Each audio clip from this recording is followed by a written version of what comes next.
Hi, it's Tracy from Two Rocks Tarot, and today I'm going to attempt to explain a spread that came with Titania's fortune cards, and this is called the Lenormand cross spread, and as you can see it is quite a large spread. So I've just deleted the video off my YouTube. I did have this one filmed with my old camcorder that I had, and trying to spread it all out on my desk and trying to explain it all, but it's absolutely huge spread and it's impossible to explain it as well as it would be with this PDF thing that I've got here. So as you can see how it works, if you've got your 36 cards and you shuffle them and then you lay 9 cards down exactly like that. So you go 1, 2, 3, 4, 5, 6, 7, 8, 9. Okay, then what you do is you read the 9 cards. Now the way it's read is number 1, so the very first card that you lay down represents yourself or the client if you're actually doing a reading. Wherever this card turns up in the spread has more meaning for it. So then you've got to look at the cards that's directly above it, below it, to the left and to the right. That's got the most importance wherever it turns up in the rest of these particular spread, which I'll go through in a minute. All right. So what you first do, so you lay all out the cards, and you write them down as well. Get a spare piece of paper and write down. So if you've got fox for 1, you put fox, child for 2, lily for 3, etc., etc. Once you've read the 9 cards, you pick up the very first card and you place it right down here, smack in the middle. Okay. Then you shuffle the cards and draw one and put it across the second card. So this second card answers the first card. So even though it's it's the number 1 card there that represents yourself, it actually just answers that. Them 2 cards have the most significance together. Okay, so it answers that card. Then what you do is you lay out the rest of the cards, and so what you do is you start from the top. So you go 1, 2, 3, 4. 5, 6, 7, 8. So then you've got 4 cards above, 4 cards below, and then the 2 that you've got in the middle. Then you lay the cards left to right going across like so, and then what you do is you put a card there and then you lay the next one there like that, like that, like that, like that, and then on the opposite sides as well where these black arrows, which I'm not too sure how good this is going to come on the camera. I'll have a look when I'm actually doing it. Once you've done that, the final 6 cards are laid out on the bottom. These 6 cards are what you read with these 2 cards together. So the first card is what and the second card are read together, separately on their own, sort of thing, I suppose I should say. Once these 7 cards are placed down on the bottom, once you've read the whole spread, you read these 2 cards together with the 7 cards, okay? Excuse me. So then what you do is you just turn them over. So you read all the way down, including the 2 main cards in the middle. So you read the 4, 5, 6, 7, 8, 9, 10. Just like a headline, just like you would read a newspaper. And then it's the same with the left. You start from the left and read right across, including the 2, right down to the end. As for these cards, you read the top left with the bottom right, top middle with the bottom middle, top right with the bottom right, like that, and then on the same as that side as well. So that's how you read the Lenormand cross. So these 2, they're read in pairs. Now sometimes you're going to find out that the 2 cards that you get together aren't necessarily marry up well. They might not mean much together. Like, so I'm trying to think of an example. It's really hard. No, I can't think of it. But you might find that the 2 together don't really mean much together, and so you might have to read the card as a separate card on its own, even though they're meant to be read together. Sometimes it doesn't quite work out, so you just you don't read them as a pair, you just read them individually. But I'd have to say 9 times out of 10 you can read them as pairs. All right, then once you have done that, you then take the second card out of the deck, and also of course don't forget, so if the number no, I'll explain it, ignore that. So then you gather up all the cards and then take the second one. So if this was the child, and then you put that one in the middle, and then you start all over again. So you shuffle and pull out a card, lay it across, and then you lay all the cards out again. And then you can do that with each individual card, all right? So you can actually do this spread 9 times over. Myself, I usually do it up to the middle card to number 5. Although a lot of the times if I'm really wanting to know something, I will do 9, I'll do the whole 9 cards. This is where it's the beauty of this particular spread is instead of when you just do a grand to blue, here you've got your 9 cards, but you can take each individual card and put it in a huge spread to gather more, glean more information about it, and it's a really good spread to do. I used to offer this as a reading on my website, but I don't do it anymore because it's just too much to write, because I do everything by email. It's way too much. It's good to do face to face. So and that's what you can do with each individual card. That's why you must write down the first 9 cards so you can do it. When messages repeat themselves, which you will find, that means that you've got to pay particular attention. So if you get a message 3 or 4 times over, pay attention to it, write it down, because it's really trying to tell you something. And like I said before, so like you've put number, so even though you've got number 2 down here, don't forget that the number 1 card, the very first card you pulled, represents yourself or the client, okay?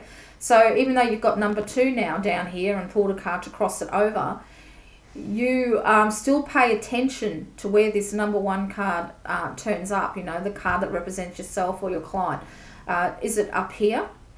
There, down there? Is it in the number 7 on the bottom as well? Is it up the top? Is it over here? Pay attention to where it actually lands, because that's got always got a special message for you. So always pay attention where that number 1 card turns up in the whole spread, in the consecutive readings as well. So it's a really good idea when you do this spread to actually take notes, a lot of notes, because it's something that's very easy to forget, and it is a lot of writing.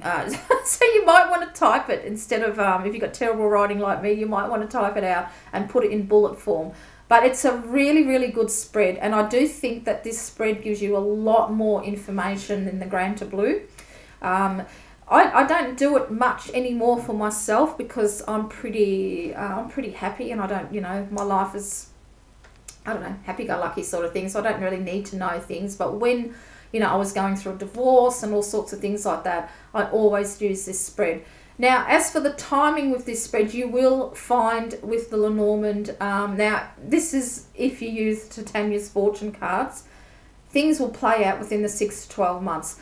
Very rarely it takes the 12 months. Things happen a lot quicker with this deck. It seems to predict things that are very near in the future, but it can play out over the next 12 months. So keep that in mind as well. It's a really good spread. It's so easy to read because you're just reading it like you would a book, really. I mean, I know we don't read a book from the top to the bottom, but, you read left from right, and then you start down here and read these ones as well. It's a really good spread. And these 7 cards too are very surprising, because even though the 1 and the 2 and the 7 are read together, sometimes it's got a completely different message to what the whole, 36 card will, 30 rest of the 30 cards will mean. Sometimes it has a completely different message, something that's it highlights things. It seems to point to what's going to be most important, and sometimes the message is right out of the blue. It's something completely different to what the other cards are telling you. It's a brilliant spread. I'm pretty sure it's one that she's just made up, because I've never seen it before in all the years I've been reading this deck. She's the only one that I know that has actually got this spread in her book that comes with the Titania's fortune cards. It's really good, and I know when you look at it, it looks like it's complicated, but it's really not, because you just read your normal 9. Now, when you read the normal 9, now I've done a video before where I explained about reading the 9 card square, but her particular way and how you read it is exactly how it is. You go 1, 2, 3, 4, 5, 6, 7, 8, 9. Then you read down 1, 4, 7, 2, 5, 8, 3, 6, 9. Then you read across 1, 5, 9, and 3, 5, 7. That's how you read the 9 in this particular spread, and that's how I would do it when I do this. Spread. That's the way I do it. I stick to that way. I don't do the other way, how I explained, how to read it, sort of thing. So it's great spread, and I really recommend you try it because it really will open up your eyes, and it's a lot easier to connect when it's this particular way, because you're just, you're just reading it straight down and straight across, and then diagonally. It's very, very simple, even though when you look at this whole spread you might think it's very confusing. It's actually not. It'd be great if I could show you using the actual cards, but as you can see, it's an impossibly big spread. And I don't think there's a way that I can do it. This is the only way that I could think of showing everybody how it's actually laid out and how you read it. But I don't think I'd be able to do it with the cards, with my... No, I wouldn't be able to fit it in, because even though I've got the webcam, I wouldn't be able to get the webcam up high enough. I'd sort of have to get a big boom arm and things. I don't want to, go out and buy something like that just for one spread. But I thought I would share it with you.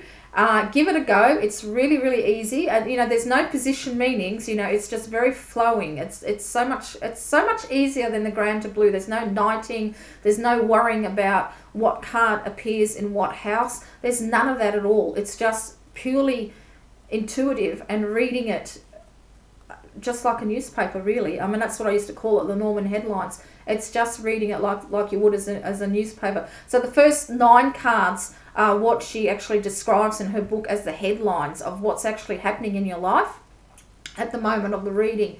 And then it goes further into depth when you do the biggest spread. Also, I find with this spread, it's better not to ask a question at all. Don't ask anything. Try to make your mind go blank. Don't think of nothing. Concentrate on just shuffling your cards and lying out the 9. This spread always picks up what you need to know. What is the most important thing that you need to know at the time of the reading? It really, really does work better when there's no question. I read the Lenormand for many, many years, never asking a question. And it was only until I think about 5-6 years ago when I discovered there was a whole new way of reading Lenormand. When I discovered there was an actual spread called the Grand Blue. I didn't know any of that, and I didn't even know that you could ask questions of the Lenormand, And even nowadays, I mean, I will ask questions now of the Lenormand, but I still find if I don't ask anything, it picks things up better. It really does. It's uncanny on how it will pick up on things. It truly is. I've done this spread in live readings when I used to live in South Australia, and there was a local, how they have the local fairs and things like that. And it was just incredible things that it picked up on people. When I used to tell them, don't give me a question, they used to look at me really weird. But it always picked up on what was important. It's truly amazing. And you must let your client shuffle these cards. Don't you shuffle them. You've got to let them shuffle the cards and lay them out. Or even just shuffle them and hand them to you, and then you do the laying out. I remember one lady that I did a reading for in South Australia. And I swear to God, she probably only shuffled it like 2 or 3 times before she handed it to me. And you would think that wouldn't have been mixed up enough, but it was. And it turned out, I told her that she's probably going to go on she's very spiritual, and it turned out she was going to go on a spiritual retreat. It picked up everything. And I swear she only probably shuffled it 2 or 3 times before she handed me that deck, and I laid out the spread. It's an amazing spread. Really, I highly recommend anyone who reads the Lenormand to give it a try. And I was just thinking as I was looking at this now, I should actually try it with a tarot. I should try it with a tarot and see how it reads as a tarot spread. It's quite an amazing spread, isn't it? But that would be quite interesting. So I might even play around with this spread and see. I can't believe I've never thought about that. All these years later, I've never tried this spread with the tarot. But mind you, when I first started reading Lenormand, I wasn't at all confident when it comes to the tarot. So yeah, I might actually try that with the tarot and do another video later on down the track and let you all know how that went. So until next time, this is Tracy. Please do give this a go, and if you do, let me know down in the comments below, and don't hesitate to ask any questions. You can email me if you're having trouble interpreting it, and just let me know how you go. So please press like and subscribe and hit that notification bell, and I'll see you all in the next video.